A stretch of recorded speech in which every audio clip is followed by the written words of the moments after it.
White കടല ഉലർത്തിയതാണ് ഇന്നത്തെ recipe. അതിനായിട്ട് ആദ്യം 1/2 കപ്പ് വൈറ്റ് കടല ഇവിടെ 5 മണിക്കൂർ സോക്ക് ചെയ്യാൻ വെച്ചതാണ്.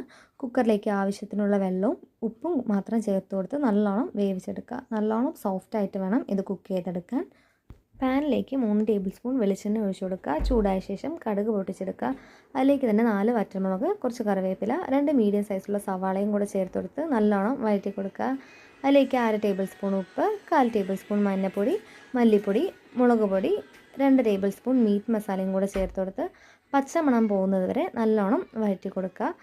കൂടെ തന്നെ 2 ടേബിൾ സ്പൂൺ ടൊമാറ്റോ കെച്ചപ്പും കൂടെ ചേർത്ത് കൊടുത്ത് നല്ലോണം മിക്സ് ചെയ്ത് കൊടുക്കുക. നമ്മൾ നേരത്തെ വേവിച്ച് വെച്ച കടലയും കൂടെ ആഡ് ചെയ്ത് കൊടുത്ത് നല്ലോണം വെള്ളമൊക്കെ വറ്റി ഡ്രൈ ആകുന്നവരെ ഒരു 2-3 മിനിറ്റ് വരെ കുക്ക് ചെയ്തെടുക്കുക. അതിലേക്ക് കുറച്ചുകൂടെ ഉപ്പ് പാകത്തിന് നോക്കിയിട്ട് വേണമെങ്കിൽ ഇട്ട് കൊടുക്കുക. പിന്നെ കുറച്ച് നാരങ്ങ നീരും കൂടെ ചേർത്ത് കൊടുത്ത് നല്ലോണം മിക്സ് ചെയ്ത് കൊടുക്കുക. നല്ല സ്പൈസിയും ടേസ്റ്റി ആയിട്ടുള്ള റെസിപ്പിയാണ്. അപ്പോൾ വീഡിയോ ഇഷ്ടമായാൽ ലൈക്ക് ചെയ്യുക, ഷെയർ ചെയ്യുക.